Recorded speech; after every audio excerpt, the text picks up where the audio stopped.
Hey guys, tonight we begin with the absolute unit that was Homo neanderthalensis, the brawny, brainy, misunderstood cousins of ours who didn't just survive the Ice Age, they bench-pressed it. From their freakish strength to their surprising culture, Neanderthals weren't just cavemen, they were nature's gym rats with a flair for interior decorating.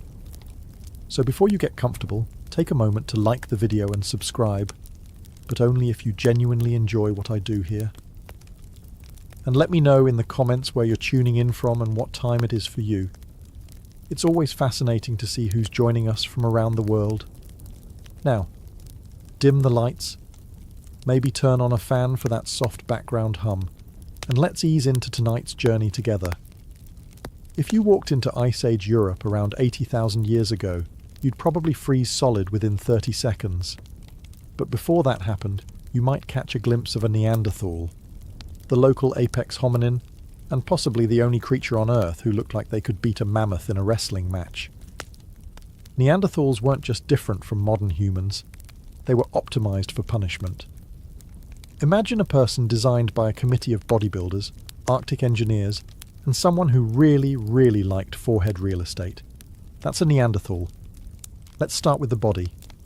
Neanderthals were shorter than us on average, around 5'4" to 5'6". But calling them short is misleading. They weren't small. They were condensed. Stocky frames, huge rib cages, broad shoulders, and a build so sturdy it looked like their skeletons had been reinforced for demolition work. Their bones were thick, dense, and frankly overqualified for anything less than full-contact mammoth takedowns. Their limbs were short and powerful, which helped conserve heat in brutally cold climates. Their hands were massive, with strong thumbs, perfect for crafting tools, grabbing prey, or, presumably, opening pickle jars that modern humans wouldn't even attempt. And then there's the face. Neanderthals didn't look weird. We look weird. Their skulls were long and low, with prominent brow ridges that could have doubled as ski jumps. Their noses were large and forward-facing, possibly as a built-in heater for that frosty Ice Age air. Their jaws were powerful, their chins basically non-existent, and their expressions likely somewhere between mildly confused and always ready for a fight.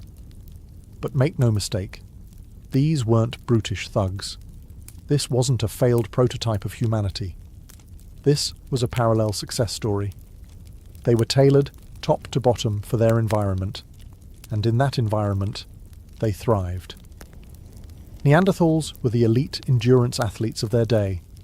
If that day involved ice storms, cave bears, and hunting dinner with a sharpened stick, every inch of them said, "Yes, I've broken several ribs. No, I don't regret it." If you've ever felt proud of your bone density after lifting a milk jug without hurting yourself, sit down. Neanderthals were walking fortresses. Their skeletons weren't just sturdy, they were medieval architecture sturdy. We're talking bones so thick they make modern human femurs look like discount chopsticks. Let's start with their legs. Neanderthal femurs were short and incredibly robust, designed not for running marathons, but for powering through rough, mountainous terrain, while carrying roughly half a reindeer on one shoulder. Their knees were shaped to handle constant bending and squatting, which is useful when you spend most of your day building fires, shaping stone tools, or elbow-deep in large animal carcasses. Their arms, equally terrifying. Their upper arm bones were massively thick, and their forearms even thicker, a unique trait among hominins. This wasn't just for show. They weren't flexing on Instagram. They were literally built to wield heavy tools and haul enormous prey across rocky tundra. If modern humans are built like Swiss Army knives, Neanderthals were jackhammers with eyebrows. Even their rib cages told a story. Modern humans have a more barrel-shaped rib cage, tapering toward the waist. Neanderthals, however, had wide, flaring rib cages that gave them room for huge lungs, likely necessary to survive the cold, oxygen-thin air of glacial Europe. Basically, their respiratory system was the equivalent of industrial bellows. More oxygen in, more mammoth-chasing energy out. And let's not forget the skull. Not just the brow ridges, although those were magnificent. Their skulls were longer, flatter and thicker, with larger areas for muscle attachment. That meant powerful jaws and neck muscles. They could probably chew frozen venison without blinking. Interestingly, this reinforced skeleton came with a cost. They likely matured faster than us and may have had slightly shorter lifespans. But while they were around, they packed a lifetime of bruises, breaks, and brutal living into every year. Their bones show constant wear, healed fractures, joint damage, and blunt force trauma. Like they were auditioning for a prehistoric action film. Let's address the big, brainy elephant in the room. Neanderthals had huge brains. Not metaphorically, literally. Their brains were bigger than ours, about 1,500 to 1,150 cubic centimeters, compared to our modern average of 1,150. That's right, the so-called brute cavemen were walking around with high-performance cranial engines. And they didn't even have spreadsheets to suffer through. But before you crown them honorary professors, a disclaimer. Bigger doesn't automatically mean smarter. A blue whale has a massive brain and has yet to invent indoor plumbing. That said, Neanderthals weren't just carrying around cranial ballast. They used it. A large portion of their brain volume went towards sensory processing and motor skills, especially vision and movement coordination. That makes sense when your daily schedule includes stalking elk in a snowstorm and not accidentally walking off a cliff. They needed to navigate dangerous terrain, track animals over long distances, and work with tools, all without the aid of Google Maps or opposable thumbs that scrolled Instagram. Their visual cortex was particularly large, likely giving them incredible eyesight. Picture sharp-eyed, frost-covered Neanderthals squinting dramatically into the blizzard like Ice Age anime characters, but with more fur and fewer monologues. And while their prefrontal cortex, the "let's think before we do this" part, might have been proportionally smaller than ours, evidence shows they weren't just acting on impulse. Their lives required planning, cooperation, and a surprising amount of creativity, including the kind that involves painting cave walls and possibly applying ochre like early makeup. So yes, your ancient Neanderthal aunt may have invented contouring long before TikTok did. Neanderthals also adapted impressively across Europe and parts of Asia, from dry steppe to icy tundra, which required some serious cognitive flexibility. They learned to use local resources, build shelter, make tools, and occasionally invent a new way to hurt themselves with flint. Still not impressed? Try this. We once thought all their tools and art were stolen ideas from early modern humans. Then we found Neanderthal art and ornaments older than anything Homo sapiens had done in the region. Turns out we were just late to the cave party. If nature had a survive the worst conditions imaginable design contest, Neanderthals would have walked away with the prize. And probably the trophy too, just to use it as a hammer. These hominins weren't just adapted to the Ice Age. They were engineered for it. Picture the kind of weather that makes your nose hairs freeze, and now imagine living in that without heated floors, hoodies, or any concept of hot cocoa. That's Neanderthal territory. Their bodies were short and stocky, not by accident, but by design. This compact shape helped them conserve body heat, which is exactly what you want when your environment looks like the freezer aisle of a cursed grocery store. Long, lanky limbs lose heat faster. Neanderthals had limbs so thick and short, penguins would have nodded in approval. Their noses were massive, and no, not for sniffing out gossip. Their large nasal cavities helped warm and humidify frigid air before it reached their lungs. It was nature's version of an HVAC system, built directly into their faces. A useful adaptation, and a great excuse for having a face you could rest a brick on. Even their skin likely contributed to their icy resilience. While we can't know exact pigmentation, most scientists agree they probably had lighter skin tones to better synthesize vitamin D in low light conditions. Because if you're going to survive 6 months of perpetual gloom, you'd better be able to wring sunshine out of a grey sky. Their lungs were likely enormous, needed to fuel bodies that were doing manual labour 24/7, climbing, hunting, hauling, carving, and occasionally inventing new ways to pull a muscle. That wide barrel chest wasn't for show. It was a prehistoric furnace. Clothing? Oh yes. They weren't running around in fur loincloths unless they were into that. Evidence suggests Neanderthals wore stitched hides to insulate themselves from the cold. And stitching isn't simple. It means they planned ahead, created tools, and probably had some version of winter wear and slightly less winter wear. In short, Neanderthals weren't barely surviving the Ice Age. They were thriving in it. They weren't nature's underdogs. They were nature's snowplows, designed to march through the cold, grunting softly, and wondering why the mammoths were always so dramatic about it. When you think of Neanderthal fashion, you probably imagine a single fur draped over one shoulder, maybe held on by a piece of vine, accessorized with a club and a general lack of self-awareness. But real Neanderthal clothing, surprisingly sophisticated, primitive, sure, but with more function than flair, and just enough chaos to make a medieval tailor weep. Let's be clear, Ice Age Europe wasn't a great place to experiment with fashion minimalism. If you went outside in winter wearing just optimism and vibes, you'd freeze solid before you could say, saber-toothed mistake. So Neanderthals got clever. Evidence suggests they didn't just wrap themselves in animal skins like discarded couch covers. They processed hides, softened them, and stitched them together, using bone needles. That's right. They were hand-sewing outfits out of deer and mammoth, before buttons were even a concept. And they didn't even complain on Reddit. And let's talk about accessories.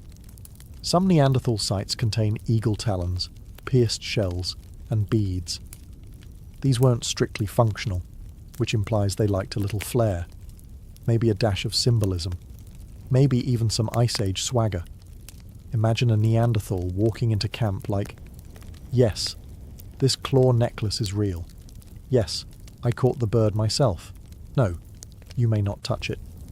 They also used ochre, a naturally occurring red pigment, on their tools, bodies, and possibly even faces. Was it war paint? Decoration? Some kind of social signal? No one knows for sure. But it does mean at some point, a Neanderthal looked at a red rock and said, "This would look incredible on my cheekbones." Now, were they ready for Fashion Week? Not unless the runway was covered in snow, lit by firelight, and followed by an intense hunt. But their clothing did what it needed to. It kept them warm, dryish, and protected from both the weather and judgmental Homo sapiens. Let's also not overlook the practical brilliance. Every outfit was biodegradable, locally sourced, and cruelty-based. Because, well, hunting. That's sustainable Ice Age fashion. Neanderthals weren't just strong. They were punch a woolly rhino in the face strong. The kind of strength that makes you question whether physics was working differently back then, or if they were just born with a natural gym membership to the universe. Everything about their anatomy screams power. Their muscle mass was enormous, especially in the shoulders, arms, and legs, areas needed for daily tasks like hurling spears, skinning animals, hauling carcasses, and occasionally moving boulders for fun. Their bone structure, as we've discussed, could support a small siege engine, which means those muscles weren't for show. They were functional gains. But how strong were they really? Estimates suggest a Neanderthal male could be up to 50% stronger than a modern human of the same size, and in terms of upper body strength, possibly even double. This isn't farm strong or dad strong. This is accidentally rip the door off your cave strong. They didn't just hunt from a distance with carefully thrown projectiles. No, Neanderthals preferred the close contact approach. They'd run up to large, angry Ice Age megafauna and jab them with spears at near point-blank range. Their version of dinner prep involved dodging tusks while keeping a firm grip on something that wanted them dead. And the wear and tear? Oh, it shows. Their fossil records are full of healed injuries. Broken arms, crushed ribs, damaged skulls. All signs that they weren't just strong, but resilient. If a Neanderthal broke something, they either walked it off or wrapped it in moss and hoped for the best. Then they went right back to hunting. Even their grip strength was absurd. Some researchers believe they could crush modern humans' hands without trying. Their thumbs were larger, their fingers broader, and their knuckles capable of damage usually reserved for medieval weapons. If you're picturing the Rock, but fuzzier and more likely to throw a stone axe at you, you're not far off. If there's one thing Neanderthal fossils consistently tell us, it's that these people lived hard. Not forgot to wear sunscreen hard. More like tackled a raging bison before lunch hard. Their skeletons read less like quiet prehistoric memoirs and more like accident reports from an Ice Age rodeo. Seriously, when paleoanthropologists looked at the trauma patterns in Neanderthal remains, they noticed something oddly familiar. The types of injuries, fractured ribs, broken arms, crushed faces, were strikingly similar to those found in professional rodeo riders. And no, that is not a joke. Apparently, if you regularly tangle with one-ton mammals for a living, your bones tell a very specific kind of story. Take Shanidar 1, for example. This poor guy had a blow to the head that crushed part of his skull, probably left him partially blind, and also had a withered right arm, likely from a healed break. His foot was damaged too. Basically, he was the human equivalent of a walking before photo in an orthopedic ad. And yet, he survived for years after those injuries. That means other Neanderthals were taking care of him. Because apparently, even if you're a tank of a man with one working eye and a limp, your Ice Age buddies still make room for you at the fire. Another famous case, La Chapelle au Sein, an older male with severe arthritis, missing teeth and spinal issues. And again, he was clearly cared for. So not only were Neanderthals getting injured in ways that would terrify modern OSHA inspectors, but they were also helping each other heal. Emotional support and survival. Neanderthals said, yes, we do both. But the frequency of these injuries also tells us about their lifestyles. These weren't people who hunted small game from a distance or foraged daintily. They got up close and personal with danger. Their weapons were mostly thrusting spears. Think stab rather than throw.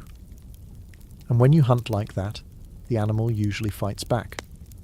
The next time you trip on a rug and feel sorry for yourself, remember, Neanderthals spent their lives getting tackled by Ice Age death machines, shrugged it off with some moss and fire, and still lived long enough to invent personal grooming. Now that's resilience. Neanderthals didn't just survive the Ice Age, they brought fire to it, which is basically the prehistoric version of telling winter, not today, Satan. Now, they weren't out there throwing fireballs or inventing s'mores, but they absolutely knew how to make, maintain, and weaponize fire in ways that would have made a caveman version of Bear Grylls nod approvingly. How do we know this? Archaeological sites reveal clear evidence of hearths, centralized fire pits with charred bones, heated stones, and layers of ash, sometimes built up over years in the same spot. That's not just a random wildfire. That's a Neanderthal choosing a nice location, building a fire, and then cooking dinner next to it while probably glaring at the wind. The prevailing theory is that they used methods like striking flint against pyrite, creating a spark that could ignite dry grass or moss. No matches, no lighters, no YouTube tutorials, just raw determination and a suspicious pile of rocks. The Ice Age version of hold my beer. They didn't just use fire for warmth either. Fire helped them cook food, which made it easier to chew and digest. This wasn't just a culinary improvement. It also unlocked more nutrients, reduced parasites, and possibly gave them more time to invent other helpful things, like gossip. Then there's the tool-making advantage. Heating flint can make it easier to nap or shape into tools. So it's possible Neanderthals were practicing thermal engineering before humans even figured out how to invent pointless committees. And let's not forget about defense. Fire scares predators. Sitting around a fire meant not only warmth and light, but a makeshift force field against anything that growled in the dark. Picture a bunch of Neanderthals roasting meat, telling stories, and casting intimidating shadows on the cave walls. Fire was their home security system. Were they the first to discover fire? Probably not. But they mastered it in their own steady, practical, and impressively chill way. They didn't flaunt it. They just quietly turned cold caves into livable homes and meat into slightly less chewy meat. Neanderthals didn't have multi-tools, screwdrivers, or YouTube how-tos. But give them a chunk of flint and a moment of silence, and they'd whip up a toolkit that could skin a deer, build a shelter, and possibly open a medieval wine bottle. Their tools weren't just sharp rocks. They were strategically crafted instruments, made with attention to detail, purpose, and just the right amount of controlled violence. The primary technique they used? The Levallois method, a complicated multi-step process involving preparing a stone core in such a way that flakes could be removed in a predictable shape. In other words, they weren't just banging rocks together like toddlers. They were planning ahead, shaping cores, analysing angles, and executing cuts with such finesse that modern archaeologists sometimes mistake their work for early Homo sapiens craftsmanship, which frankly must be annoying for them. Among the Neanderthal tool repertoire were scrapers, points, awls, borers, and even hafted tools, blades attached to wooden shafts using tree resin and sinew. That's not just make-sharp thing. That's prehistoric composite engineering, which is a fancy way of saying duct tape, but way harder to invent. They used these tools for everything: butchering meat, tanning hides, woodworking, and probably the occasional angry gesture. And let's be real, anyone who can figure out how to glue stone to stick using tree goo and patience deserves a TED Talk. Their toolkits varied by region too. This means Neanderthals weren't just copying one another, they were innovating, adapting their methods to local resources, climates, and prey. One group might use limestone, another flint. Some even seem to have experimented with bone and antler tools. It's like prehistoric Etsy. And they weren't afraid of improvement. Over time, their tools got more refined, more efficient, and arguably more deadly. This wasn't evolution doing the work. This was brains and practice. When most people picture Neanderthals, they imagine grunting figures hunched around a fire, club in one hand, dinner still twitching in the other. But the archaeological record tells a different story. One where the same people who could dismember a reindeer in 5 minutes also paused to decorate a shell or bury a loved one with flowers. Yes, Neanderthals had culture, and not just the kind that grows on old meat. Let's start with burials. Multiple Neanderthal sites show evidence of intentional graves, often in shallow pits, sometimes with grave goods or traces of pollen, suggesting flowers may have been placed with the dead. Whether this was spiritual, symbolic, or just a prehistoric version of "he liked plants," we may never know. But the point is, they cared. They mourned. They didn't just toss grandma behind a boulder and call it a day. And then there's art. For years, it was assumed Neanderthals didn't do art. That was supposed to be our thing. Then we found cave paintings in Spain, made with red ochre over 64,000 years ago. Spoiler, that's before modern humans showed up in Europe. That awkward silence you hear is anthropology professors re-evaluating everything they once said with confidence. Neanderthals also collected decorative objects, pierced shells, feathers, eagle talons, things that served no obvious practical function unless they were secretly inventing cosplay. Some may have been used as ornaments, ritual objects, or social signals. Either way, they weren't just about surviving, they were about meaning.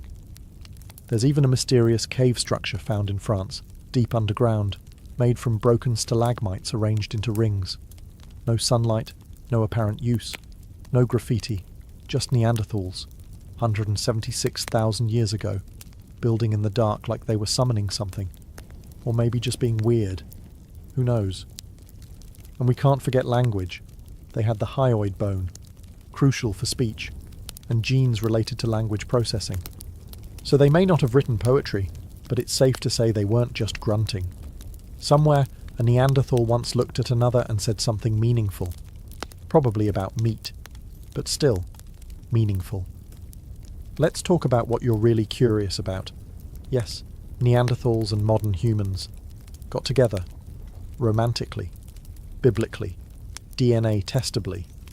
When early Homo sapiens migrated into Europe and Asia around 60,000 years ago, they ran into the locals, the Neanderthals, and rather than treating them like distant cousins at a wedding, they did the evolutionary equivalent of asking, "You up?" with zero irony. We know this happened because it's written in our genes, literally. Most people of non-African descent today carry about 1 to 4% Neanderthal DNA, which means somewhere in your ancestry, one of your very, very, very great-grandparents had an Ice Age date night that got out of hand. Was it love? Survival strategy? A prehistoric version of, well, the gene pool's not that big. Scientists are still debating. Some encounters were probably consensual, others less so. It's hard to say for certain what prehistoric romance looked like, but we do know it left genetic fingerprints that still linger in things like immune system traits, skin tone, and possibly your tendency to dislike cilantro. Also interesting, this wasn't just a one-time fluke. Genetic evidence shows that interbreeding happened multiple times, in different places, over thousands of years. So clearly, it wasn't just one confused Homo sapiens at a very dark cave party. And it wasn't all in one direction. Neanderthal males and Homo sapiens females seemed to mix more frequently, possibly due to the sheer charisma of early human travel stories and slightly better cheekbones. Though we'll never know if the Neanderthals were more impressed by conversation skills or fire-starting ability. What we do know is that this mixing didn't result in a blended superspecies. The Neanderthals eventually disappeared, but parts of them live on in us. Your slightly wide nose? That could be a Neanderthal gift. Your love of red meat and aversion to cardio? Also suspicious.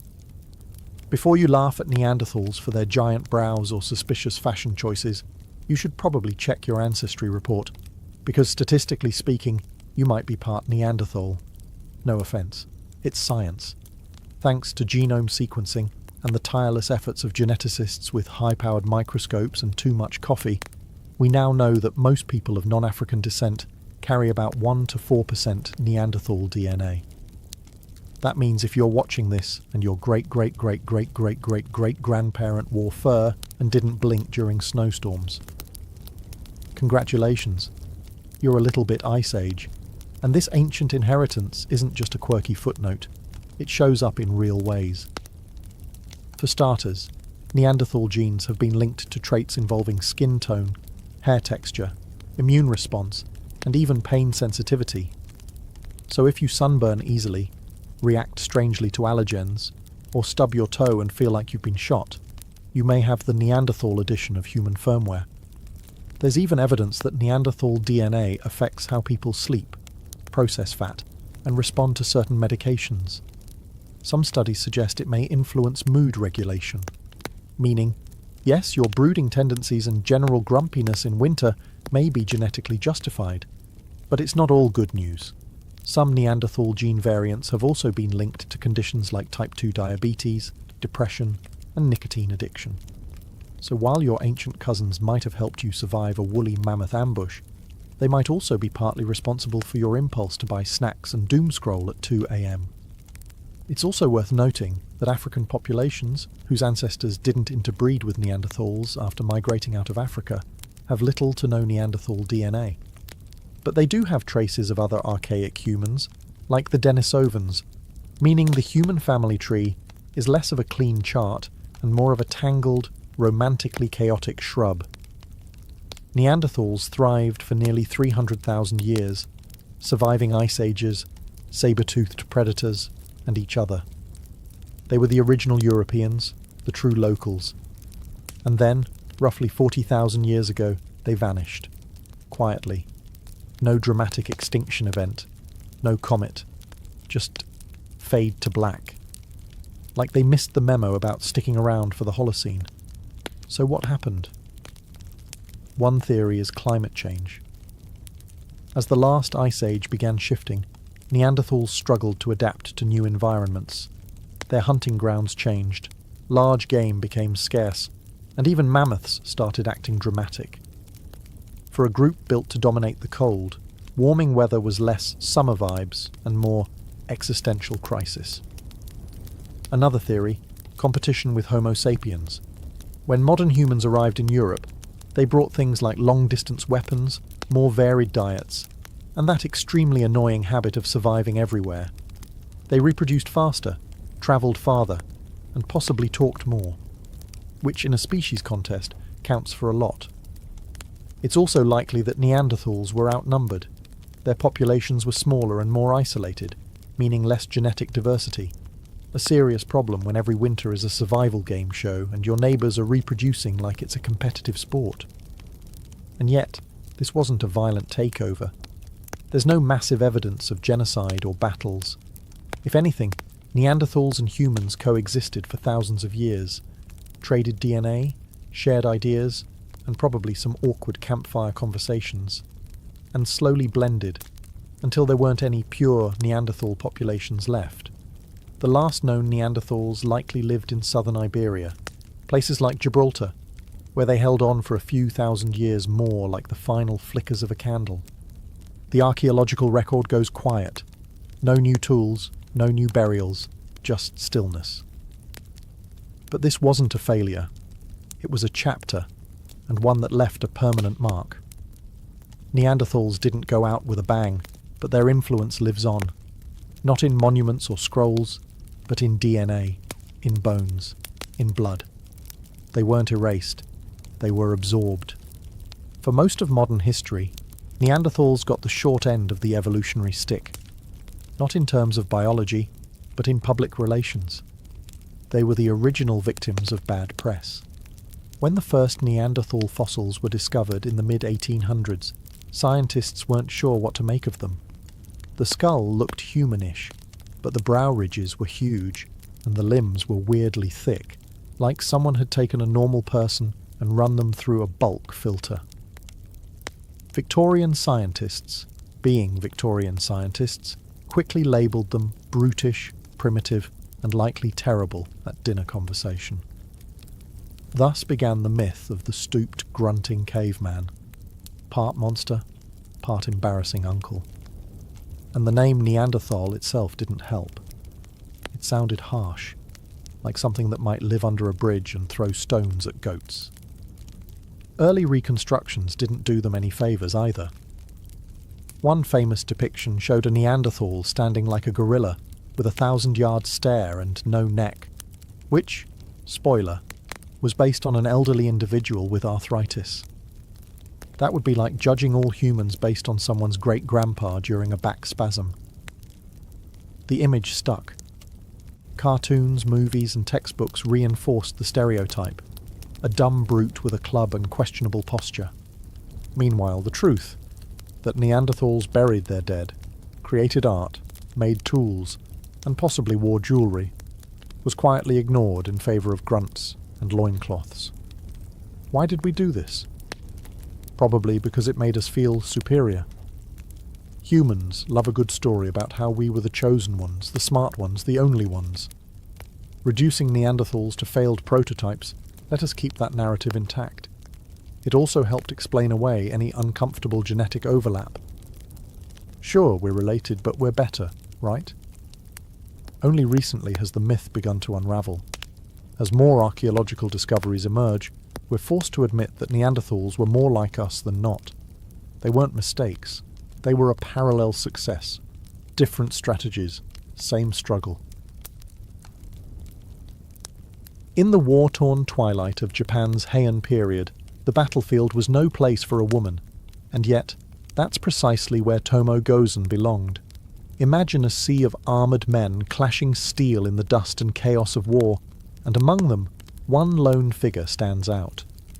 Not because she was out of place, but because she was more skilled, more fearless, and more precise than most of the warriors around her. Tomo Gozen wasn't just some camp follower or noble lady playing at war. She was a trained warrior, Onamusha, from the province of Echigo. From a young age, she was taught to ride, to shoot a bow from horseback, and to wield a katana with such ferocity that she left men twice her size bleeding in the dirt. Her loyalty lay with Minamoto no Yoshinaka, a prominent general of the Minamoto clan. But make no mistake, Tomoe wasn't merely his bodyguard or ornament. She was his commander, his equal, his enforcer. Contemporary accounts describe her as a remarkably beautiful woman, with white skin, long hair, and charming features. But the compliments didn't stop at her looks. They spoke of her strength, her uncanny skill in archery, and her unmatched swordsmanship. And this wasn't poetry or court gossip. It was battlefield fact. She could break through ranks, decapitate a foe mid-gallop, and keep riding without so much as a misstep. Tomoe Gozen was a storm in human form, and the timing of her rise was no coincidence. Japan was being torn apart in the Genpei War, a civil conflict between the Minamoto and Taira clans for control of the imperial throne. Feudal codes were being rewritten. The samurai class was rising. And in this vacuum of order and chaos, Tomoe Gozen carved out a space no woman had ever dared claim before, on the front lines. She didn't just fight. She commanded troops. She won duels. She carried heads back to camp, like any warrior proving their kill. And most of all, she defied the carefully drawn lines of what womanhood was supposed to look like in 12th century Japan. Tomoe Gozen wasn't an exception. She was a revelation, a warning, and a legend in the making. Before Tomoe Gozen ever tasted battle, she had to master survival in a world built to exclude her. Feudal Japan was steeped in hierarchy, honor, and hard lines, especially for women. Daughters of samurai were expected to be polite, loyal, and quiet. But Tomoe's early life was anything but conventional. We don't know her exact birth date, but she was likely born into a minor samurai family during the late Heian period. Some accounts suggest she may have been raised in the household of Minamoto no Yoshinaka himself. Whether she was his concubine, foster sister, or trusted retainer remains debated. But what's not debated is her skill. That didn't appear by accident. That was earned. While young boys were handed swords and drilled in the Bushido code, Tomoe would have had to prove, again and again, that she could do everything they could, and better. Her training would have been brutal. Swordsmanship wasn't just about strength, it was about timing, control, and reading your opponent. She would have trained in kenjutsu for blade work, and kyudo for archery, all while learning to fight in heavy armor and manage a warhorse in full gallop. In the rare moments of peace, she likely learned the nagintata, a curved blade polearm traditionally associated with female warriors.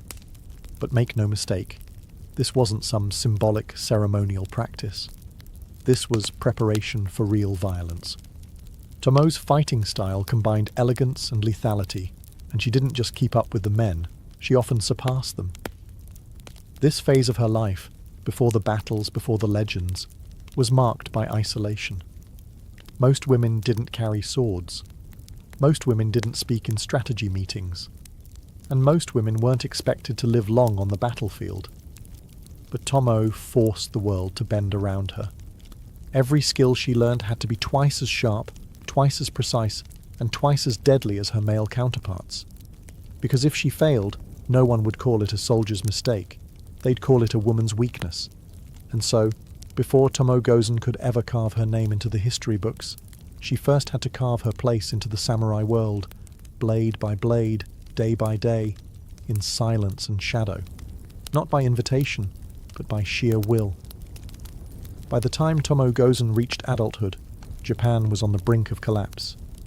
The Genpei War, a bitter civil conflict between the Taira and Minamoto clans, erupted in 1180. It wasn't just a clash of armies, it was a complete reshaping of the country's power structure. Emperors were being manipulated like chess pieces, and the warrior class was about to seize control of history. And Tomoe, she was right in the thick of it. Her lord and possible lover, Minamoto no Yoshinaka, was a distant cousin to the more famous Minamoto no Yoritomo. But unlike Yoritomo, Yoshinaka wasn't content with standing in the shadows. He wanted control over Kyoto, over the Minamoto clan, over the entire country. And when war broke out, he didn't hesitate. He raised his own army in the northern provinces and began his campaign southward, Right beside him, Tomo Gozen. She wasn't just a token warrior to show off in court. Tomo led troops into battle. She made strategic decisions. And when the fighting got bloody, she was at the front lines, blade drawn, giving orders most men wouldn't dare to question. She was a symbol of Yoshinaka's audacity, his willingness to defy tradition and win by any means necessary. The Genpei War was a savage affair. Battles were fought on rivers, in forests, through mountains. Arrows rained like monsoon storms, and hand-to-hand combat left the earth soaked in blood. One of Tomo's most famous victories came during the Battle of Yokotagawara, where she reportedly led a charge that decimated enemy forces. Chronicles claim she personally took the heads of several samurai and presented them as trophies. It wasn't for vanity, it was for proof. Every kill was a receipt, every head a message. But war wasn't just about glory, it was about loyalty and betrayal. As Yoshinaka gained power, tensions rose with Yoritomo, who saw his cousin's ambition as a threat. The Minamoto clan, already splintered by pride and ego, began to turn inward. While the Taira remained the enemy on paper, Yoshinaka now had to watch his back. Tomoe, ever loyal, stayed close. But even the strongest sword couldn't cut through politics. And as the war intensified, so did the pressure. Not just on Yoshinaka's claim to power, but on Tomoe's place in history. As the Genpei War dragged on, Yoshinaka's ambition outpaced his alliances. In 1183, after a series of brilliant military victories, he achieved what many thought impossible. He drove the Taira out of Kyoto and took control of the imperial court. At that moment, he was the most powerful man in Japan. And standing beside him, as always, was Tomoe Gozen, victorious, loyal, and bloodstained. But power is a double-edged blade. Yoshinaka had dreamed of restoring imperial authority, but the emperor and court nobles quickly realized he was as uncontrollable as the war he fought. He plundered the city, antagonized Kyoto's elite, and began making moves that alarmed even his fellow Minamoto. Most damning of all, he tried to take control of Emperor Go Shirakawa, a symbolic act of supreme authority that would doom him politically. Minamoto no Yoritomo, now the de facto leader of the Minamoto faction, responded with swift condemnation. He declared Yoshinaka a traitor and dispatched two loyal generals, Minamoto no Noriyori and the famed Minamoto no Yoshitsune, to eliminate him. The Minamoto Civil War had begun, and Tomo Gozen was now fighting not against the Taira, but against her own clan. What followed was a rapid, tragic descent. Yoshinaka, once the bold and reckless upstart, found himself outmaneuvered and outnumbered. He retreated from Kyoto with only a handful of loyal retainers, including Tomoe. They made their final stand at the Battle of Owazu in early 1184.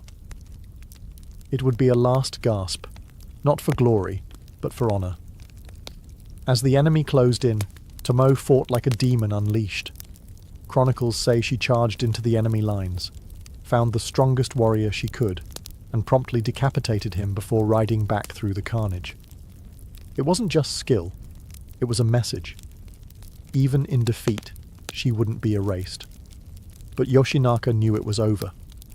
Legend holds that he asked Tomoe to leave the battlefield, not because he doubted her bravery, but because dying alongside a woman would be considered shameful for a samurai general. It was a cruel irony. The fiercest warrior at his side was being dismissed to protect his legacy. Did she obey? Some sources say yes. Others suggest she vanished into battle and was never seen again. Either way, the fall of Yoshinaka was the end of an era and the beginning of a myth. Snow blanketed the battlefield.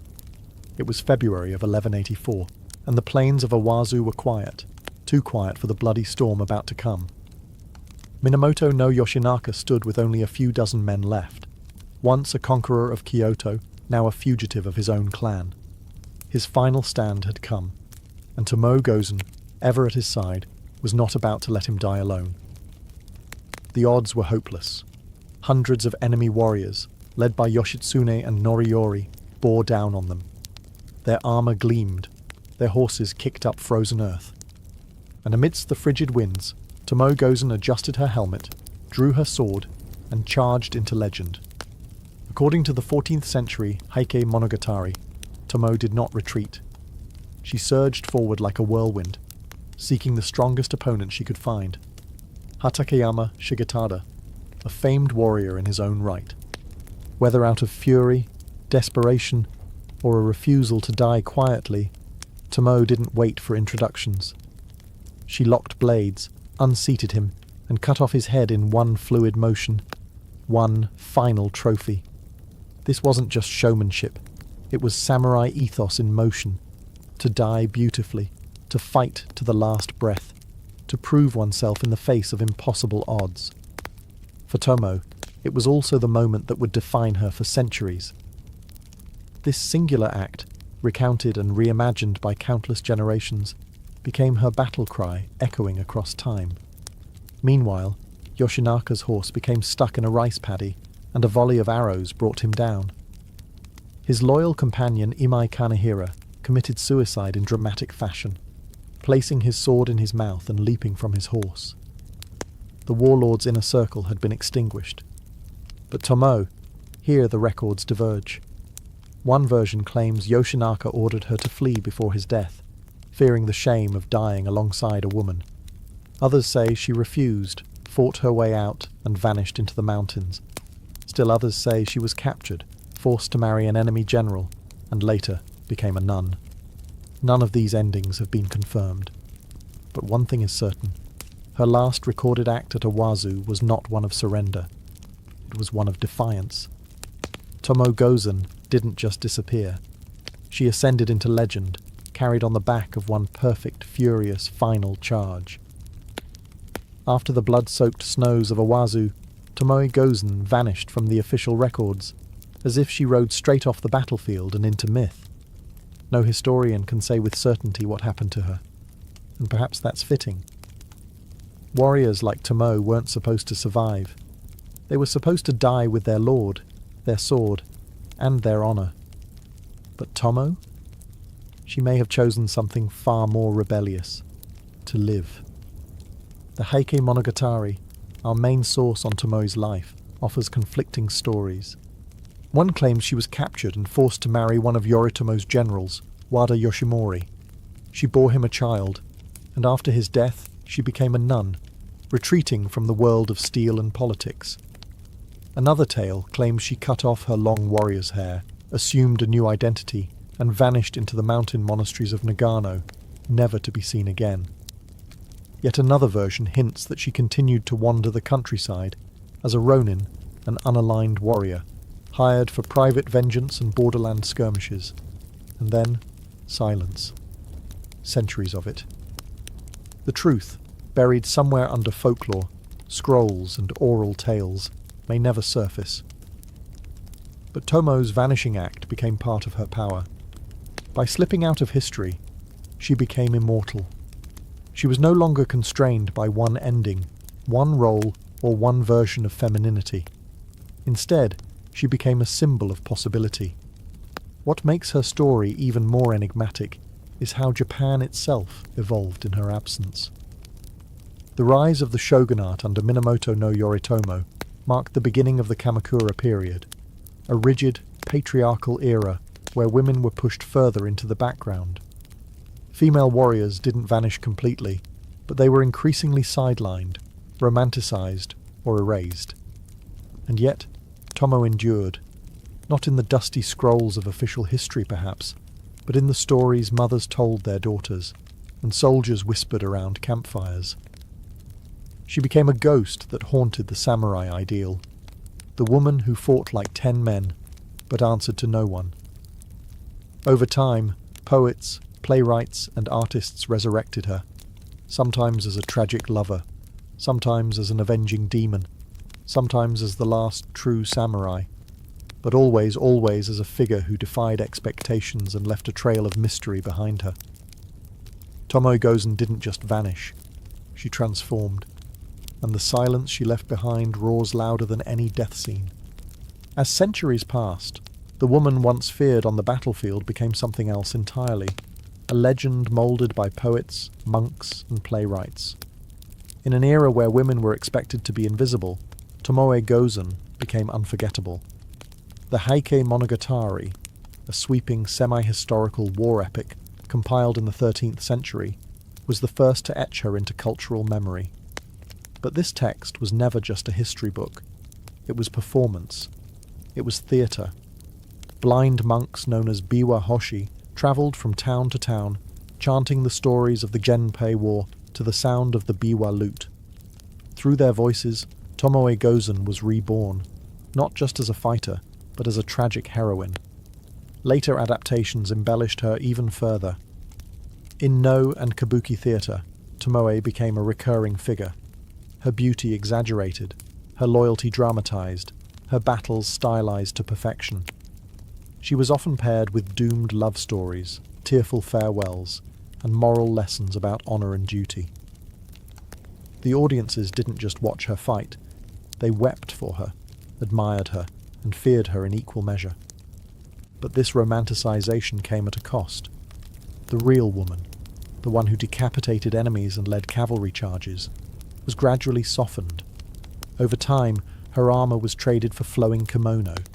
Her swordplay became metaphors for feminine resilience. She became palatable, noble, tamed, and yet her image refused to die.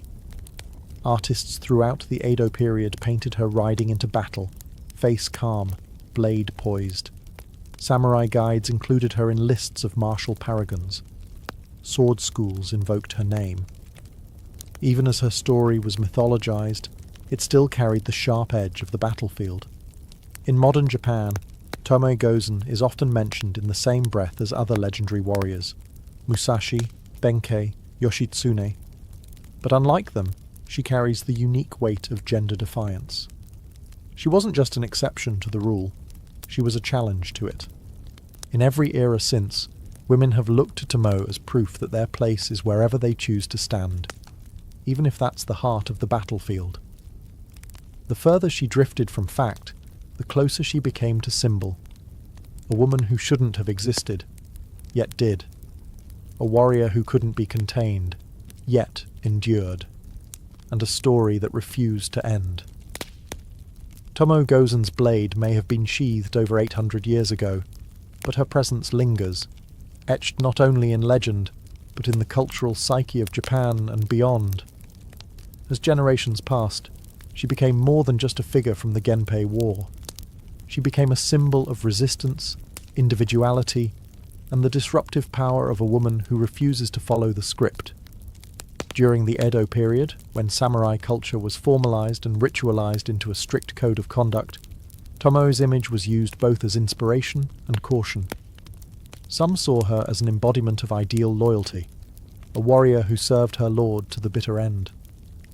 Others, especially in patriarchal scholarly circles, saw her as a dangerous anomaly, proof that when women step beyond their prescribed role, chaos follows. But even those who feared her couldn't erase her. By the Meiji Restoration in the late 19th century, when Japan sought to modernize and define its national identity, Tomoe re-emerged in textbooks and public discourse, this time as a patriotic heroine. She appeared in children's books, school plays, and nationalistic art, often alongside male samurai legends. While the portrayal was sanitized, the fact remained: a female warrior had made it into the canon. In the 20th and 21st centuries, Tomoe's legacy evolved once again. She became a favorite subject for manga artists, video game developers, feminist scholars, and filmmakers. In a media landscape full of cookie-cutter characters, Tomoe stood apart, a woman whose legend wasn't based on romance, but on combat. She wasn't the lover left behind. She was the one who picked up the sword and fought forward. Modern portrayals of Tomoe reflect shifting attitudes. Some cast her as a feminist icon, others as a tragic figure of unfulfilled destiny. Some present her as a warrior spirit haunting the battlefields. No matter the interpretation, she is always strong, always complex, and always just beyond the reach of complete understanding. Even in politics and education, Tomoe Gozen has become shorthand for defiance. Schools are named after her.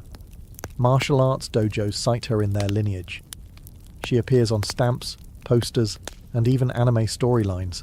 Her name invoked whenever someone needs to prove that a warrior's soul can come in any form.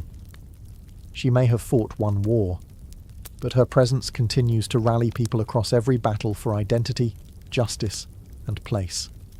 Tomoe Gozen never asked to be remembered. She didn't leave behind memoirs, letters, or poetic reflections. She left behind the only thing that truly mattered to a warrior of her age, a legacy forged in blood, loyalty, and fire. And in doing so, she achieved something few in history ever manage: immortality without asking for it. Unlike many women of her time, Tomoe wasn't preserved because she fit society's ideals. She was preserved because she broke them. Every time she swung her blade on a battlefield swarming with men who thought her unworthy, she rewrote the rules of feudal Japan. And though she vanished into obscurity, her absence only made her story louder. In a culture where silence often defined a woman's worth, Tomoe's silence after Owazu has become its own kind of roar. The absence of concrete facts surrounding her fate has given generations of artists, scholars, and revolutionaries permission to fill the void with meaning. She has become the embodiment of possibility, proof that one can defy the structure and still become legend. Her name lives on not just in literature and pop culture, but in the spirit of every woman who refuses to be invisible, every athlete who pushes beyond her limits, every leader who's told she's too bold, every fighter who doesn't wait for permission to stand her ground. Tomoe Gozen isn't just a historical figure. She's a standard-bearer of defiance wrapped in silence. Today, statues of her stand in Nagano and across Japan. Schoolgirls study her in history classes. Cosplayers dress as her at anime conventions. Martial artists whisper her name as they train with the naginata. She even appears in international games and series, reminding global audiences that the archetype of the female warrior isn't fiction, it's history. And yet, her greatest power may lie in the fact that we still don't fully know her. Was she a concubine turned general? A foster daughter raised in the art of war? A lone ronin who walked into the mountains and never looked back? We may never uncover the full truth, but maybe that's the point. Tomoe Gozen was never meant to be one story. She was meant to be many, not bound by records nor erased by time, just eternally riding, sword drawn, into the legend she forged herself. Before satellites lit up the sky and compasses pointed north, ancient mariners stared out over endless horizons and asked the boldest question of all: what's out there? These weren't reckless fools. They were engineers, navigators, and dreamers. And with little more than the stars overhead and the winds in their sails, they carved sea routes that would become the first arteries of global connection. Humanity's relationship with the sea began tens of thousands of years ago.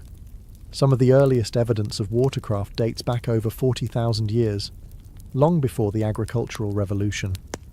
Even then, early humans were already using rafts to reach distant islands like Australia, which required crossing hundreds of miles of open ocean. These were not lucky accidents. They were planned journeys, made with a clear understanding of tides, winds, and celestial patterns. By 3000 BCE, maritime technology was flourishing.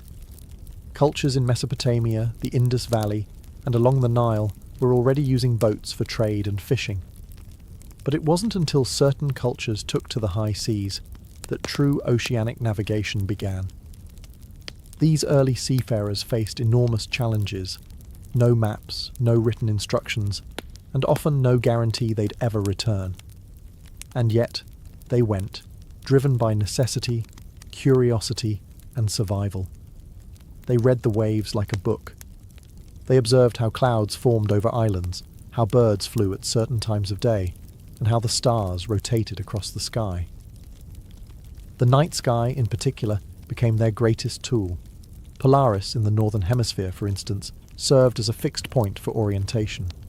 In the southern hemisphere, navigators watched the Southern Cross.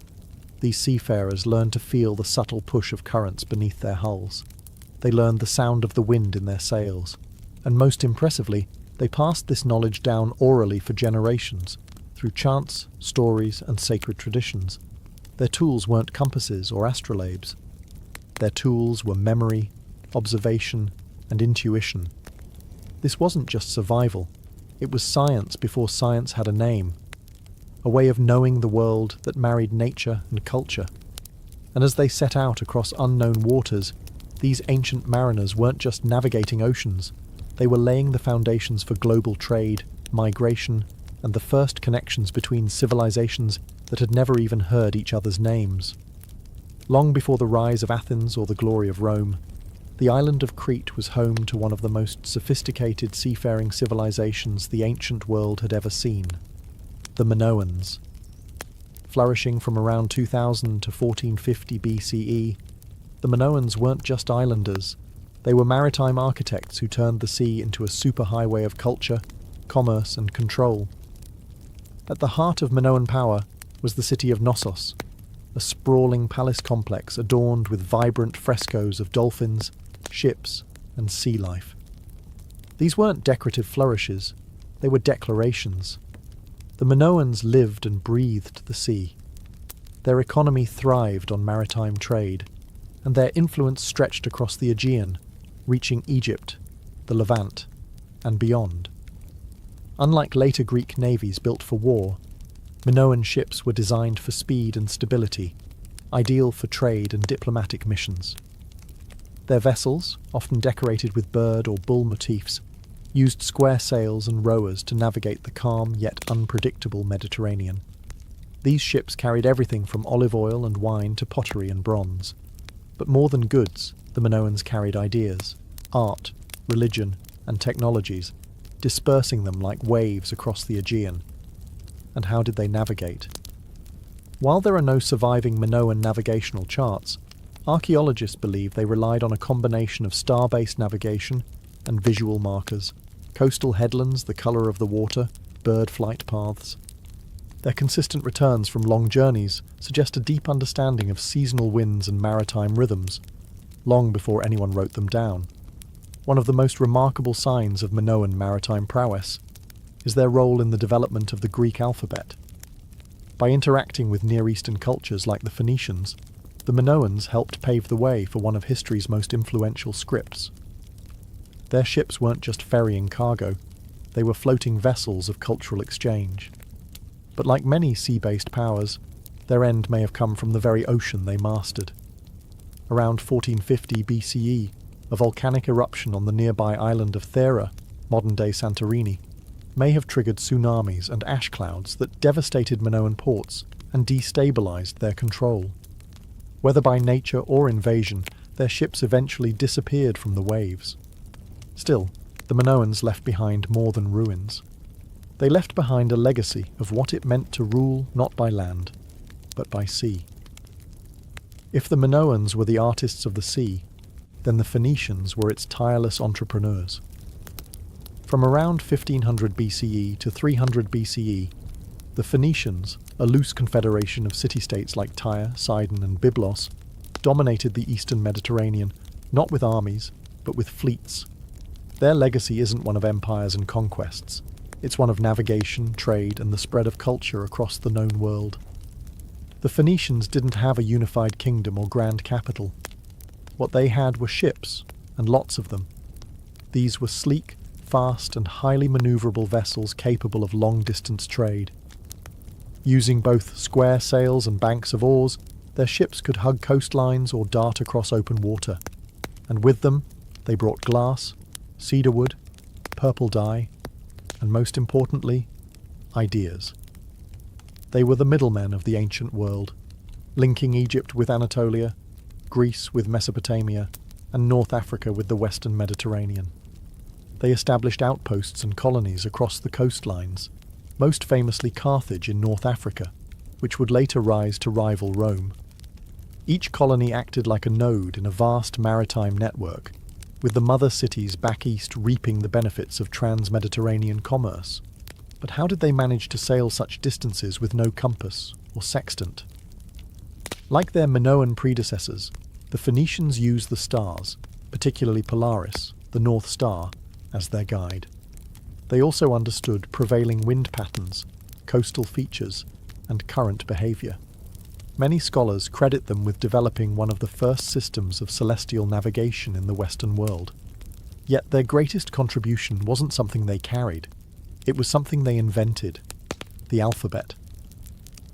The Phoenician writing system, developed around 1050 BCE, was a revolutionary leap, an alphabet of just 22 characters representing sounds rather than entire words or syllables. This script would go on to inspire the Greek, Latin, Hebrew, and Arabic alphabets. Through this linguistic breakthrough and their seafaring tenacity, the Phoenicians didn't just trade, they connected. They turned the sea from a barrier into a bridge, linking cultures, languages, and economies. And they did so not by colonizing hearts and minds, but by sailing from one to the next. The Mediterranean wasn't just their highway, it was their identity. While the Mediterranean world was abuzz with Phoenician traders and Greek triremes, an entirely different maritime saga was unfolding on the opposite side of the planet. One of outriggers, double-hulled canoes, and stars charted across the largest ocean on Earth. These were the Austronesian seafarers, and they didn't just sail the seas. They colonized half the planet's surface without metal tools, maps, or written language. Originating from what is now Taiwan around 3000 BCE, the Austronesians expanded steadily southward and eastward, hopping from island to island with astonishing speed. By 1500 BCE, they had reached the Philippines, Indonesia, and the edges of New Guinea. By 1000 BCE, they were in Micronesia and Melanesia. And by the first centuries, CE, they had reached as far as Madagascar to the west and Easter Island to the east, an arc of human migration that spans over 10,000 miles. Their vessels were marvels of engineering. Austronesians developed outrigger canoes for stability, and later, double-hulled voyaging canoes capable of carrying families, livestock, and cargo across thousands of miles of open ocean. They harnessed wind through crab-claw sails and used paddles for precision near islands. But what truly set them apart was their unparalleled skill in navigation.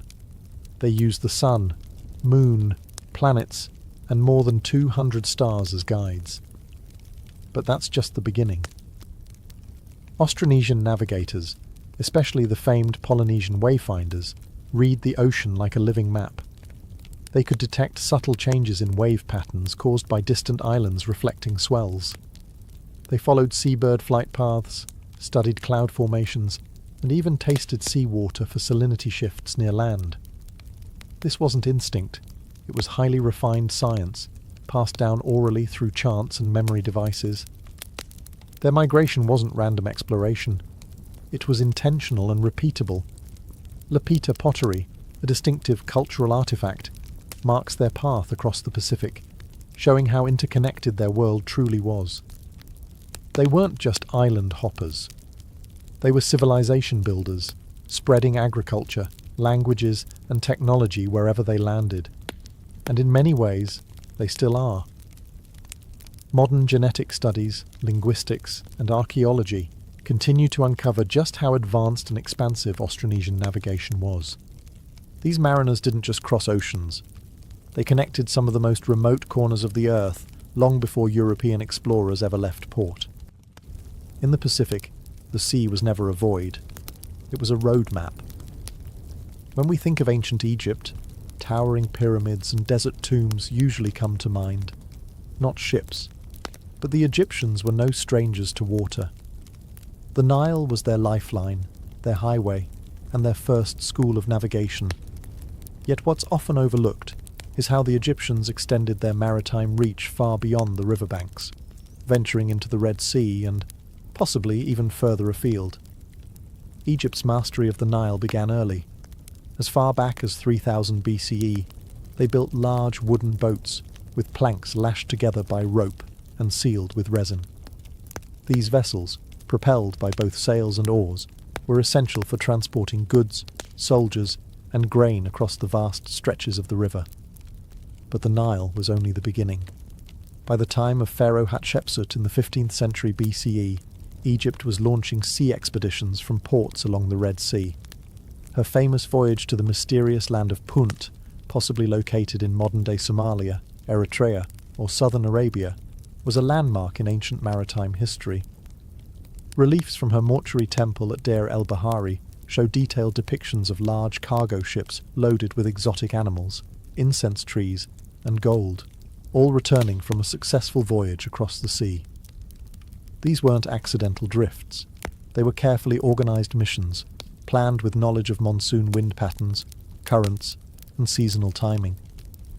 Egyptian sailors would have hugged coastlines, used star patterns for navigation, and relied on maritime scouts, perhaps even recruiting skilled local sailors from the Red Sea region.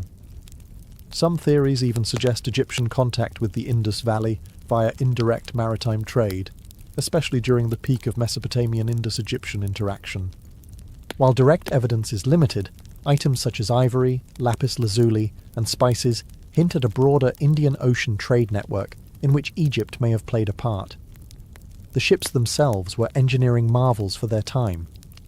Built from imported cedar wood, mostly from Lebanon, Egyptian seafaring vessels featured curved hulls and large square sails. These ships could carry heavy loads and withstand the swells of the Red Sea. Though the Egyptians never became a dominant naval power like the Phoenicians, they left an important legacy. They were among the first to treat maritime voyages as royal, sacred, and strategic endeavours. Their sea journeys were extensions of their empire, diplomacy, and divine authority. On land, they built pyramids, but on water, they launched ambition. Amid the dusty plains of modern-day Pakistan and northwest India, once thrived one of the world's oldest urban civilizations, the Harappans, or the Indus Valley Civilization. Flourishing between 2600 and 1900 BCE, they built cities with advanced sanitation, standardized bricks, and remarkable urban planning. But buried beneath this archaeological brilliance is another truth, one less spoken but deeply significant. The Harappans were maritime traders. Unlike Egypt or Mesopotamia, the Harappans left behind no deciphered writing, no grand naval reliefs, and no epic tales of sea voyages. Yet clues of their maritime prowess quietly dot the archaeological record. Excavations at Lothal, a major Harappan port city in Gujarat, revealed what many believe is one of the world's earliest known dockyards. Measuring 218 metres long with floodgates and channels, it connected to an ancient river that flowed to the Arabian Sea, proof that Harappan engineers weren't just thinking inland, but outward. Artifacts tell the rest of the story. Harappan seals and goods, beads, ivory, ceramics, have been found in Mesopotamia, specifically in the Sumerian cities of Ur and Lagash. Akkadian texts refer to a distant land called Meluha, likely the Indus region, from which boats arrived bearing exotic goods. In return, the Harappans received silver, tin, and lapis lazuli, suggesting a complex trade network stretching from the Persian Gulf to the broader Near East. But how did they sail?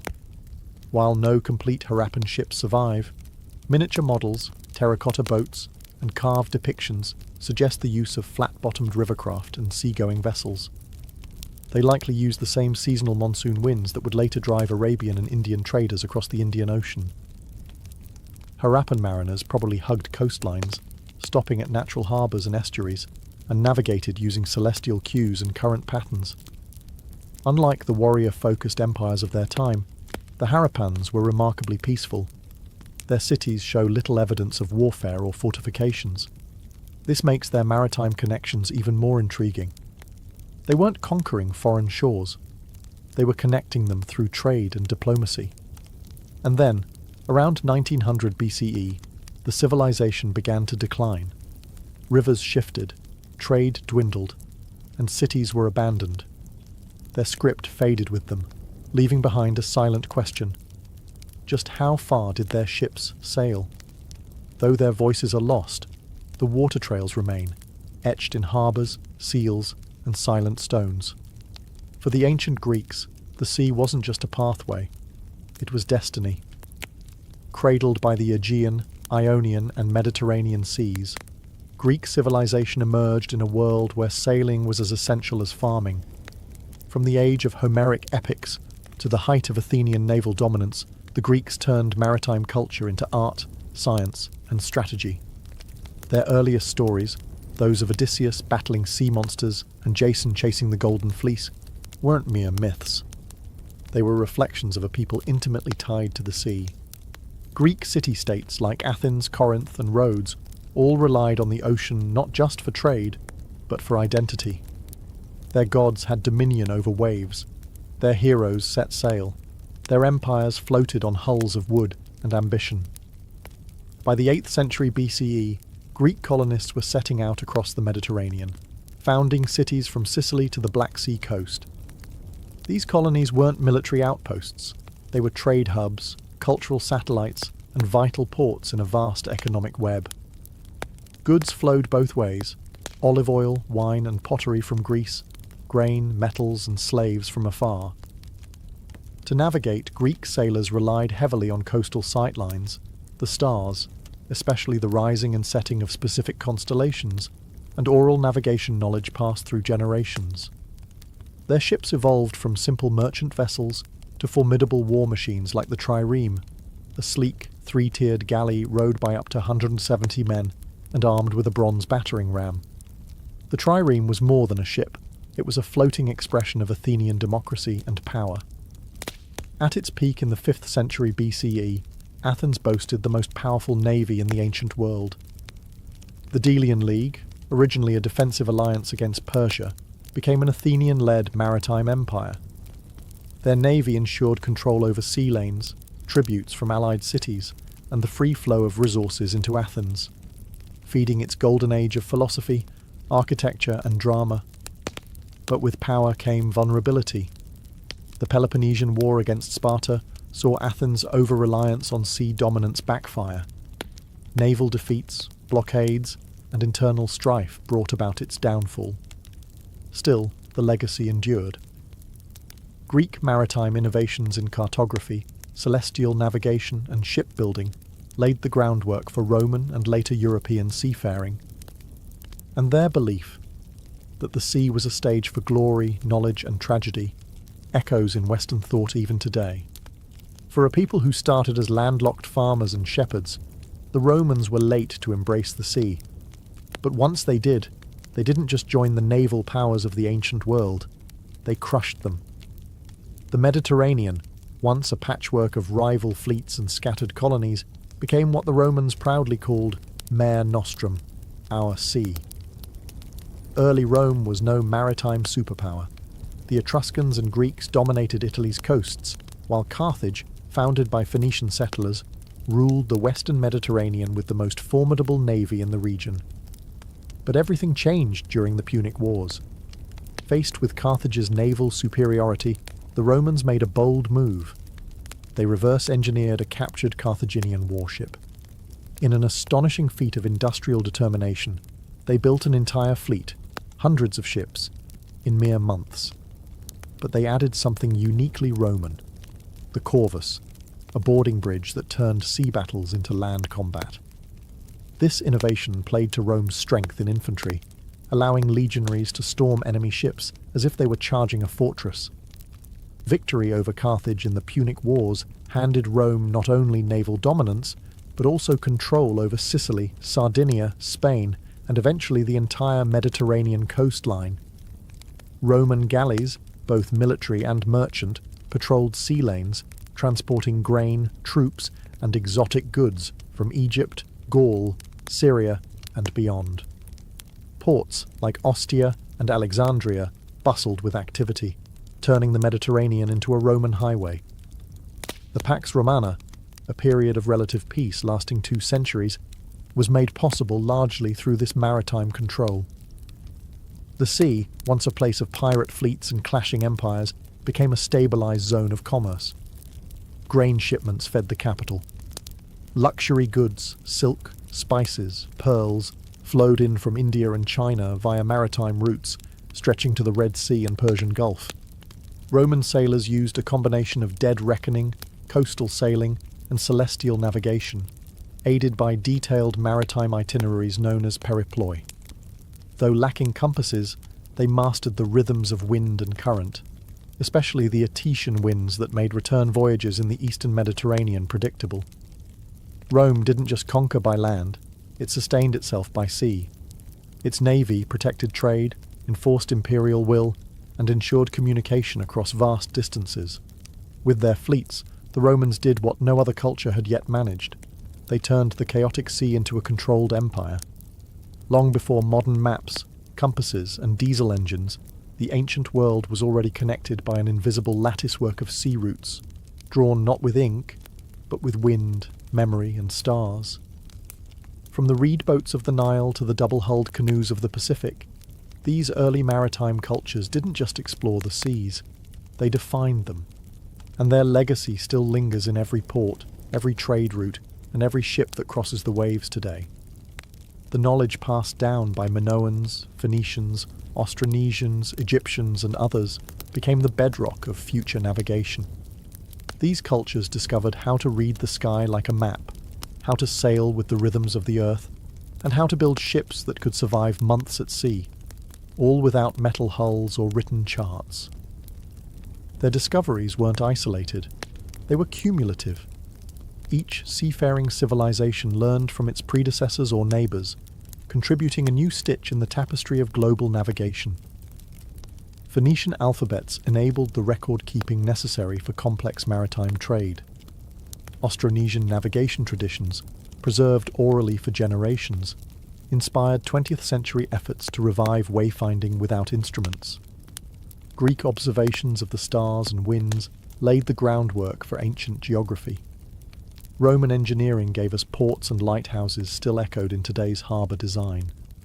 Even more significant than the tools were the connections. Maritime routes allowed ideas to travel faster than armies. Religions spread by sea. So did technology, crops, language, and diseases. The maritime cultures of the ancient world didn't just move objects, they moved civilizations. Without them, the ancient Silk Roads would have stopped at the shoreline. Without them, empires might never have risen, and distant peoples might have remained strangers forever. And yet, for all their accomplishments, so many of these early sailors remain nameless. Their stories were rarely written down. Their ships decayed and vanished. What survives are fragments, pottery shards in a sunken cargo hold, a port structure buried beneath modern concrete, a star map etched on bone or bark. But their impact, that still moves with the tide. Every container ship crossing the Suez Canal, every satellite-guided cargo run across the Pacific, every naval patrol in the Mediterranean, owes something to those first brave souls who dared to chase the horizon. They may have been ancient, but they were never primitive. They were the original navigators of the human story. In the ancient world, royal birth was a blessing wrapped in a curse. The instant a child was born into a palace, they became more than a person. They became a symbol, a political weapon, and the future of an empire. Their education didn't begin in a classroom. It began in the nursery, surrounded by whispers of lineage, legacy, and looming threats. Unlike common children, who learned survival through labour, elite children were groomed for leadership from the start. Every gesture they made, every word they spoke, was watched, corrected, and crafted. Their lives were performances in training, rehearsals for thrones they had not yet earned. They didn't learn to read for leisure. They learned so they could read treaties. They didn't learn to speak to express themselves. They learned to command obedience, recite laws, and deliver carefully calculated flattery to foreign envoys. The content of their education depended heavily on geography and dynasty, but the goals were universal: control, charisma, and continuity. A Babylonian prince might be drilled in cuneiform by scribes, while an Egyptian heir would be introduced to priestly hieroglyphs, rituals, and sacred myths. In Greece, philosophy was essential. In Persia, etiquette was military. In China, Confucianism ruled the curriculum. Even their toys were political. Miniature weapons, board games simulating strategy, and symbolic animals reflected the roles they were expected to master. Tutors weren't just teachers, they were handlers. Carefully chosen by the court, they were loyal, elite, and often expendable. If the royal child failed, it was the tutor who paid the price. The stakes were always high. A poorly educated heir was a national liability. A soft or ill-prepared child could become a pawn in the hands of enemies or ambitious relatives. Education, then, wasn't about personal development. It was about regime survival. But for all its strictness, royal education could also be dazzling.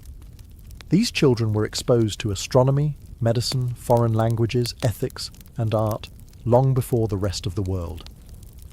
Some of them became polymaths, statesmen, generals, and scholars, raised not just to rule, but to outshine every mind in the room. To be born royal in the ancient world wasn't just to be born lucky, it was to be born into a lifelong test, and education was the first battlefield. Behind every powerful ruler in the ancient world was often a far more obscure figure, the tutor. These weren't just glorified babysitters. They were philosophers, priests, generals, and political operatives. Their task? To shape a child not just into an adult, but into a ruler, a diplomat, and sometimes a god. Few tutor-student pairings have echoed louder through history than that of Aristotle and Alexander the Great.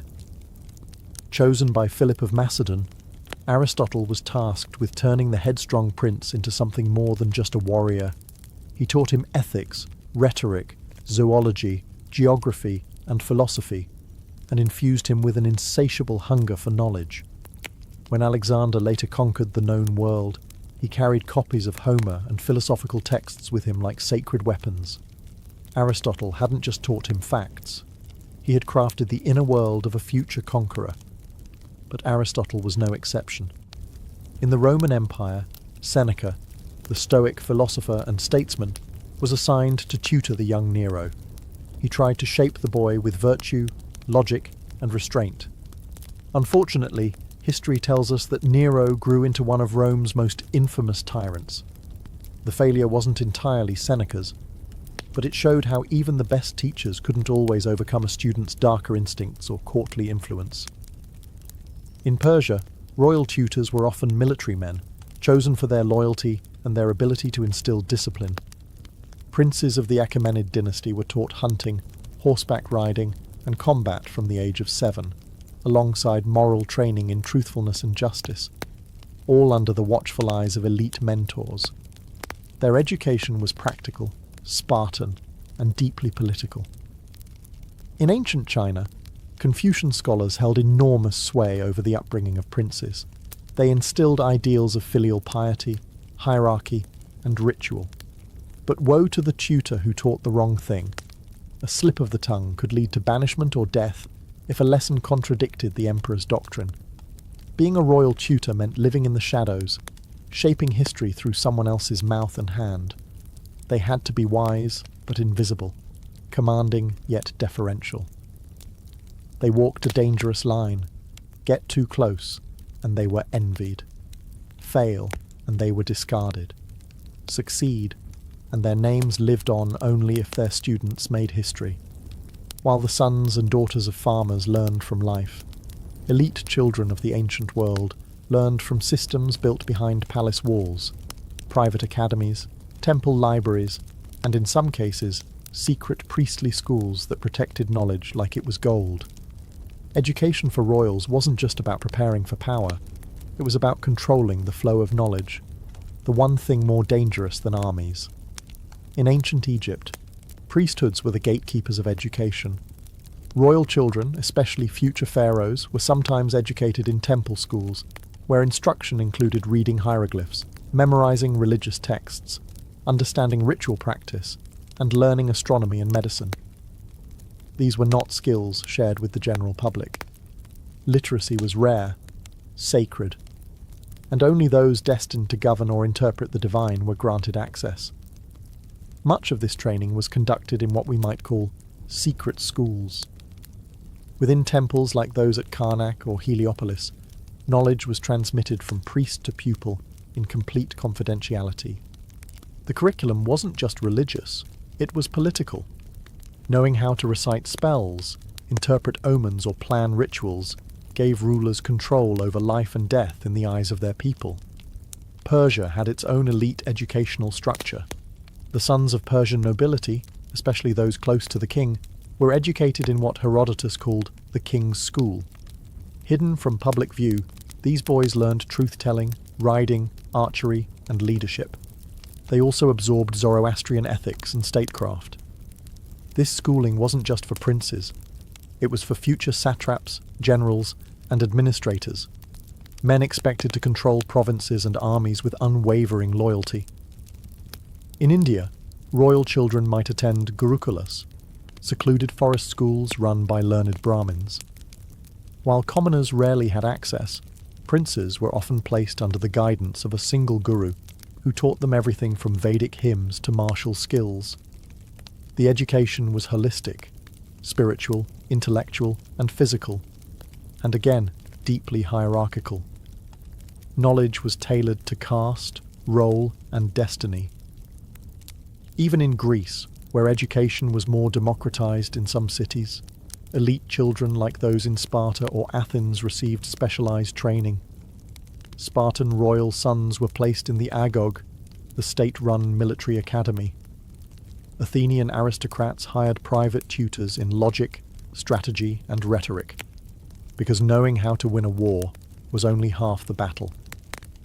Knowing how to win an argument could be even more important. In all these worlds, knowledge wasn't merely taught. It was guarded, passed like a sword, meant only for those who could wield it. In the ancient world, royal women were rarely expected to lead armies or govern states, but that didn't mean their education was trivial. In fact, for many dynasties, the instruction of elite daughters was just as calculated and strategic as that of their brothers. Because royal women weren't only daughters, they were future queens, priestesses, political pawns, and sometimes power players. In Egypt, royal women could hold immense influence. Queens like Hatshepsut and Nefertiti didn't merely stand beside pharaohs. They ruled, built temples, and engaged in diplomacy. This required education.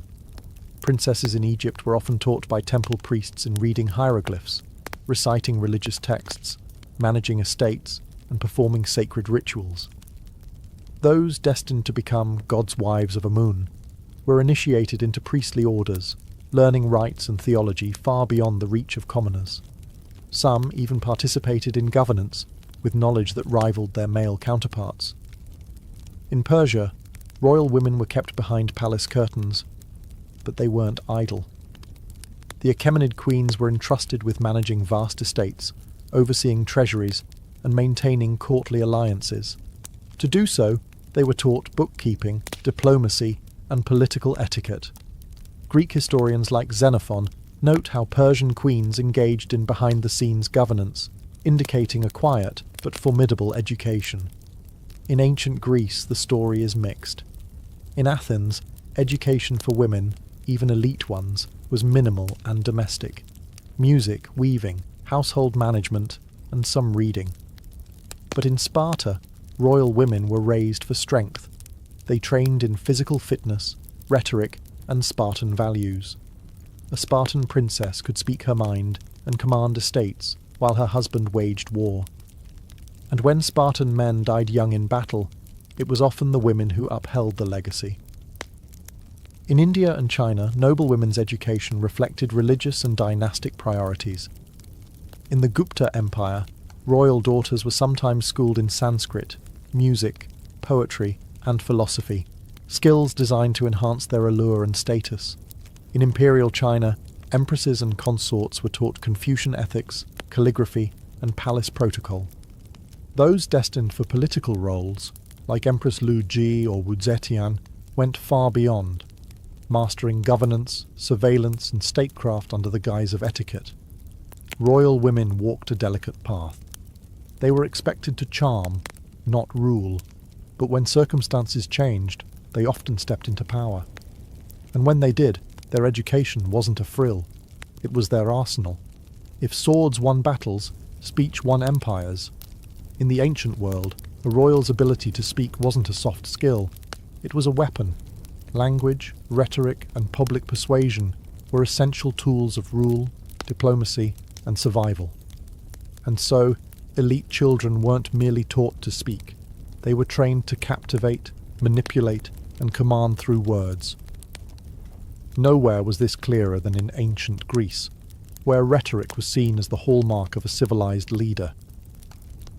Athenian aristocrats learned from masters like Isocrates and later the Sophists, who taught persuasive speech as both an art and a science. Young elites practiced delivering speeches, debating in public forums, and mastering logos, pathos, and ethos, the pillars of classical persuasion. For those raised to govern, a sharp tongue could be more useful than a sharp blade. This ideal spread across cultures. In Rome, elite boys were taught oratory from a young age. They memorized Cicero's speeches, learned courtroom strategy, and practiced delivering arguments while maintaining poise and decorum.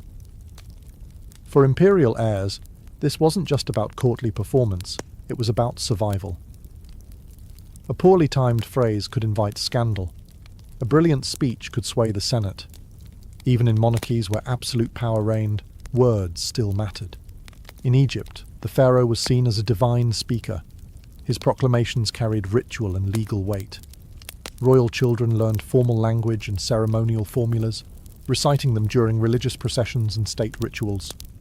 In Mesopotamia, scribal schools taught elite children not only how to write, but how to write persuasively, crafting royal decrees, diplomatic letters, and mythic hymns.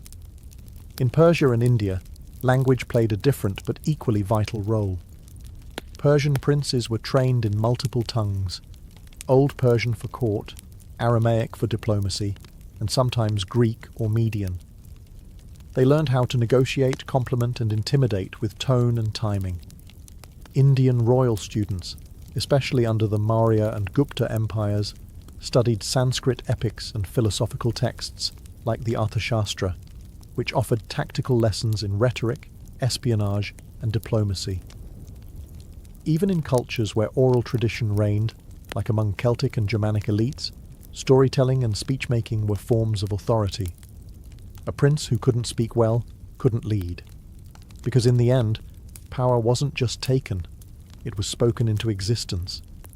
For ancient royals, the sky was not just a canvas of stars, it was a calendar, a compass, a clock, and sometimes a divine script. And beneath that sky, the numbers mattered.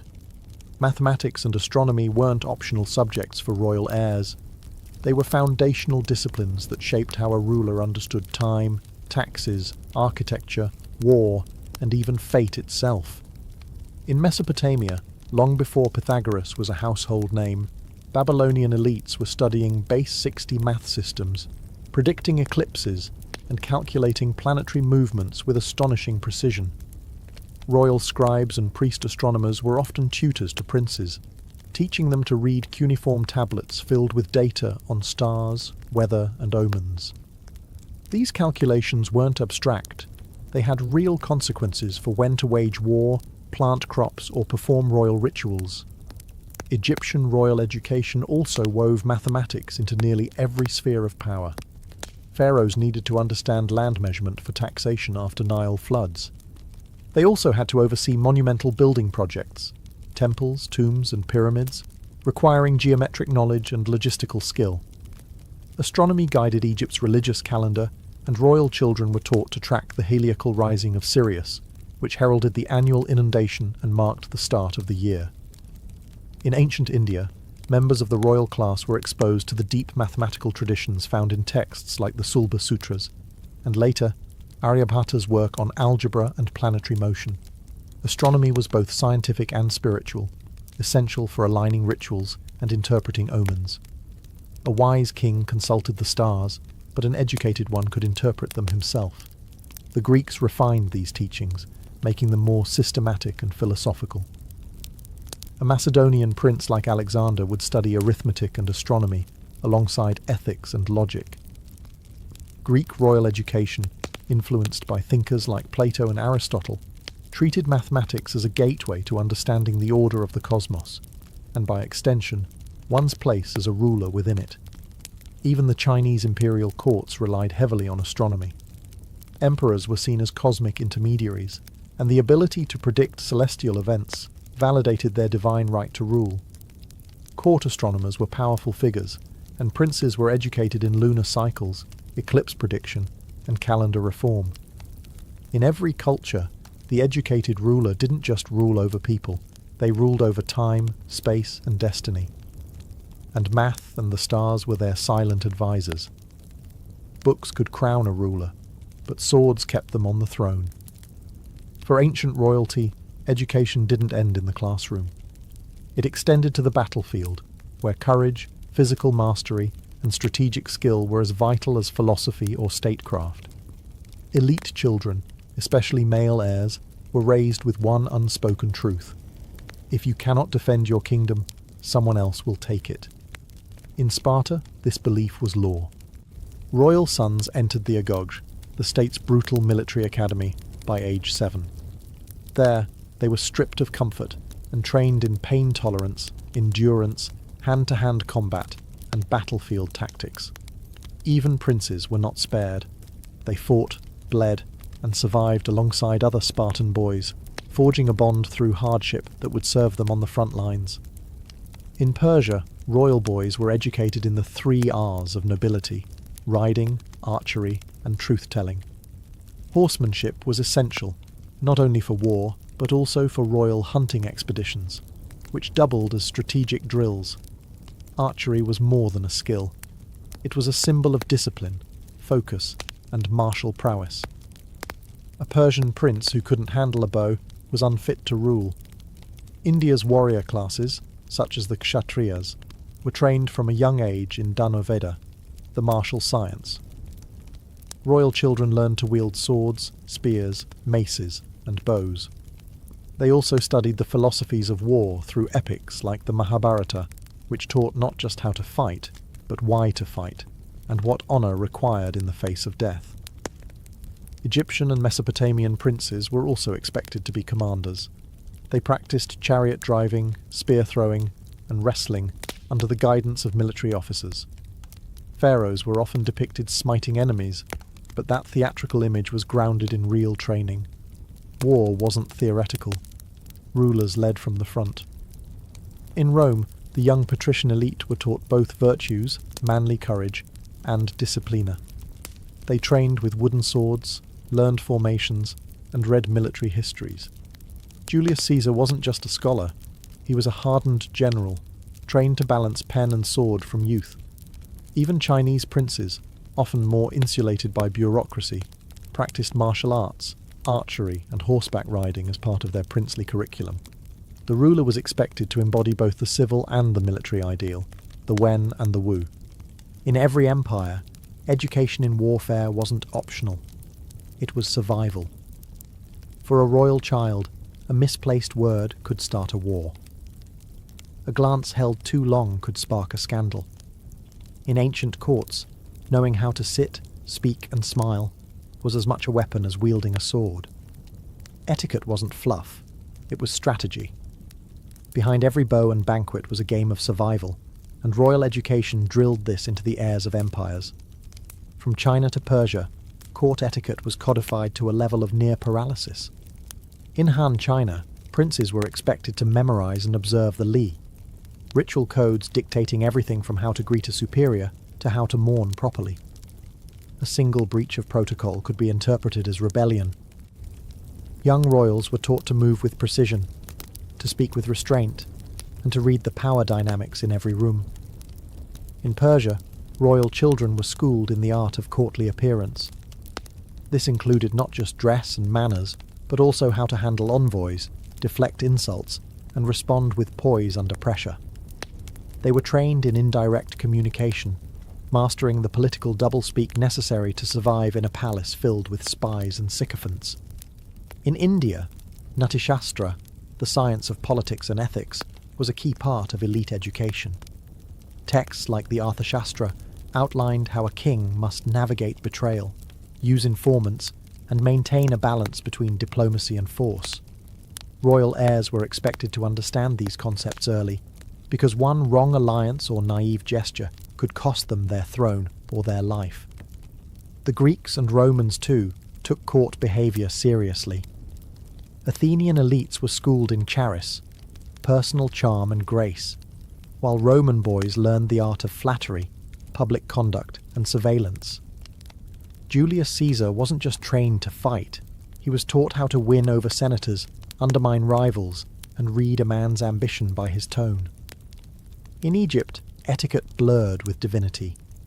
The pharaoh wasn't just royalty, he was a god. Royal children were taught to behave with serene dignity at all times, their bodies seen as symbols of cosmic order. Even their posture mattered. Their stillness wasn't passivity, it was power in silence. And always, beneath the manners and rituals, lay espionage. Tutors often taught princes how to test loyalty, gather secrets, and spot deception. Because in every palace, someone was always watching, and survival depended on watching back. A royal education was never just about shaping a child, it was about shaping the future of a dynasty. For ancient elites, every lesson in logic, battle, etiquette, and language carried the weight of generations. A well-educated ruler could unite kingdoms, stabilize empires, and earn immortality in marble and myth. A poorly prepared one could unravel everything. In many ways, royal education was the empire's gamble on itself. Every coin minted, every scroll copied, every tutor hired was an investment in a single person's ability to hold the realm together. And the pressure on that child, whether prince, princess, or pawn, was immense. Take Alexander the Great. His conquest of half the known world wasn't just fueled by ambition or cavalry tactics. It was rooted in years of tailored instruction under Aristotle, who instilled in him a thirst for knowledge, debate, and divine destiny. Alexander didn't merely conquer, he carried with him Greek culture, science, and diplomacy, becoming a symbol of Hellenistic unification. Contrast that with Nero, who was also rigorously trained by none other than the Stoic philosopher Seneca. He had every educational advantage Rome could offer, yet still descended into cruelty, paranoia, and excess. His failure wasn't just personal. It cast a shadow over the Roman imperial image, igniting revolts and tarnishing Rome's authority for years. Education, it turned out, was not a guarantee. It was a crucible.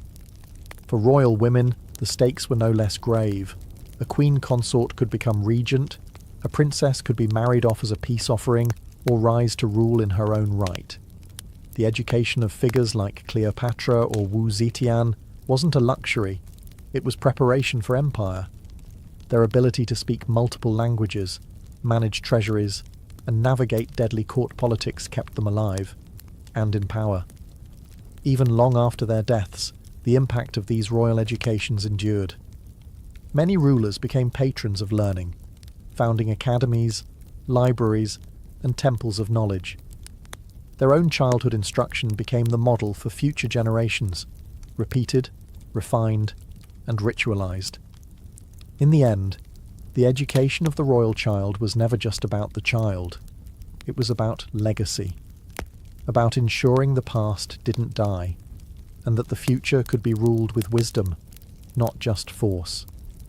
Because in the ancient world, the throne was inherited, but the ability to keep it, that had to be taught.